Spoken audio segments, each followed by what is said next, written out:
Welcome to this explainer on the Book of Numbers, specifically diving into chapter 26. At first glance, what might look like a totally dry list of ancient names and math is actually this fascinating, dynamic demographic snapshot. We're looking at a generation standing right on the edge of a completely new land. All right, let's just jump right in and hit you with a massive number, 601,730. Following a devastating plague, Moses and Eleazar are commanded to take a sum of the congregation. And this number? It represents the total head count of able-bodied Israelite men aged 20 and up who are ready for war. It's a pure, unadulterated metric of military readiness, taken right there in the plains of Moab near Jericho.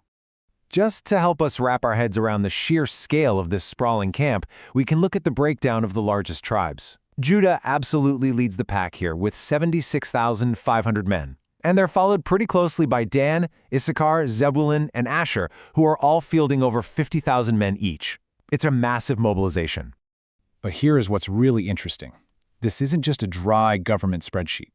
If you read between the lines, the text is literally packed with narrative anomalies that are hiding right there in the data. It's not just giving us the math, it's giving us the memories of families who survived a seriously grueling wilderness journey. And this illustrates our point perfectly. Right alongside these standard tribal lineages, the text just abruptly pauses to recount some intense historical events. We're reminded of rebels, guys like Dathan, Abiram, and Korah, who were literally swallowed by the earth. We see a tragic little footnote about Judah's sons dying in Canaan, and we get this highly unusual genealogical note for the era. A man named Zelophehad had absolutely no sons, only 5 daughters, whose names are now permanently recorded in the text. So, all of this brings us to the pragmatic purpose behind this massive count. It asks the ultimate logistical question. How on earth do you divide up an entirely new promised land among these specific families? I mean, you have over 600,000 men, plus all their families, and they all need territory. The solution they came up with was essentially a strict, mathematically fair algorithm. The golden rule? The land gets divided proportionately based exactly on these census numbers. To the many, you give more land. To the few, you give less. Makes sense, right? But to ensure absolute fairness and zero favoritism, the specific geographic locations are chosen completely by lot. Now, we do have to note one major exception to this rule, and that's the Levites.